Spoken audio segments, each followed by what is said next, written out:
Premium car manufacturers have traditionally stayed away from the hot hatch market, but that's no longer the case.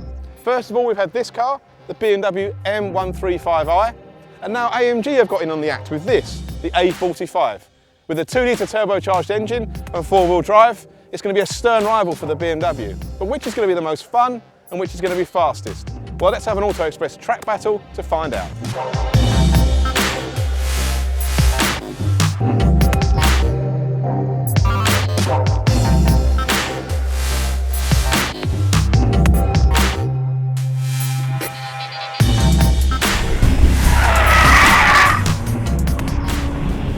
Okay, so we're going to start with the BMW. Reason being is that this car's the benchmark really, so if the AMG is going to become the best of the pair, it needs to be this car. We've driven this car before, in fact we've done a track battle in it before, and it's really rather special. 6-cylinder engine, rear wheel drive.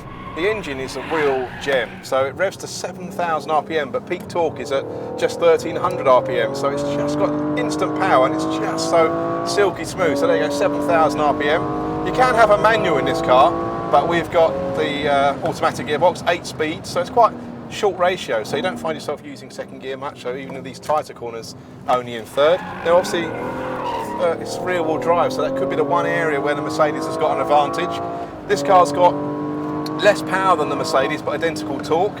It's a little bit lighter as well, so I think it's going to be really interesting to see which one comes out on top, because it's going to be really close, I think. This is just a joy to drive though, so rear wheel drive, so we can play around with this. So like through this long corner, you can start to get the thing sliding, just hold it in a massive long oversteer slides. You can't do that in a 4-wheel drive Mercedes, but obviously that isn't quick. And we're going to try and come around now and start a clean firing lap, just to see how fast the BMW is, and see if that's a benchmark the Mercedes can beat. So we're going to come around and start the lap in a minute. The thing is, on the road, the BMW is really nice to drive, lovely steering, really sort of engaging to drive, and it is good fun on the track as well. But time to concentrate on a lap time. Cross the start finish line up to 4th gear, braking down to 3rd gear. Now there is just a little bit of roll in the BMW. It's pretty well controlled. The car just takes a set, but there is some movement. It's not completely tied down the body. So through a long corner like this, the car is working quite hard. It works. You can feel there's a 6-cylinder engine in the nose. It's a little bit heavy, but when you're being smooth, traction's pretty good. Hard on the brakes here into the chicane, down through the gears, and again, you only need to use 3rd. You don't need to use 2nd because so fairly short ratios, and that torque is right there. So up to 7,000 on the exit, up to 4th gear, nearly nudging 100 miles an hour. Hard on the brakes here, down to 3rd gear. BMW is lovely through these fast corners, just getting a feel of what's going on. Really lovely. Hard on the brakes. Again, carrying the momentum here. Trying not to get any oversteer because the centre's keeping it smooth. A little bit of understeer on the exit. Up to 4th. Now through this high speed change of direction, you do notice that a little bit of body movement, but it's really good. Hard on the power. Down to 3rd gear. Try to get nice and tidy into the apex. Just a little bit of oversteer on the exit. Nothing too bad. Loads of feel of what's going on in the BMW. It's really joyous to drive. And this engine's just lovely as well. And across the line.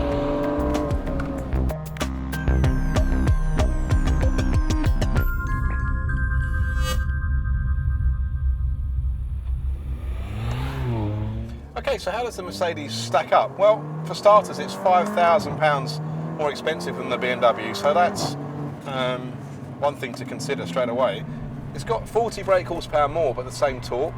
Now it's a 2-litre turbocharged engine, 4-wheel drive, and it's got a dual clutch gearbox. So straight away you notice that there's a lovely, it's typical AMG warble on the up change. So it's quite a fast, pretty aggressive gearbox, which is a good thing.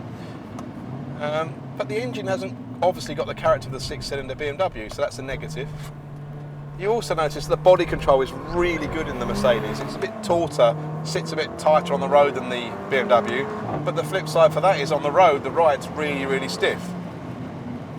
So it's a mixed bag so far, but as we come towards the start of flying lap, the big question is it going to be faster against a stopwatch? Well, obviously it's got 4-wheel drive. It's not permanent 4-wheel drive, so what the system does is it senses understeer or senses the car losing grip at the front and will send power to the rear.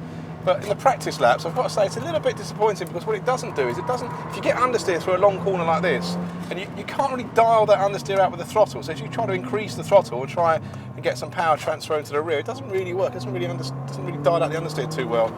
But let's try a flying lap and see how we get on. So, out of the last corner, body control is excellent there, and obviously traction there is better than the BMW four-wheel drive. Haven't got any issue with the traction, really crisp gear change. Down to third gear. Now into these long tightening corners, the Mercedes has quite good body control, a little bit of understeer, and here it's better than the BMW because you've got a big sort of change of direction, and that body control helps there, and the car stays quite flat, a little bit of understeer, but really good traction out of the corner. As we come up to the chicane, hard on the brakes, not a lot in it in terms of braking, similar position in both cars, traction's excellent on the exit, a little bit of understeer though towards the far exit of the corner.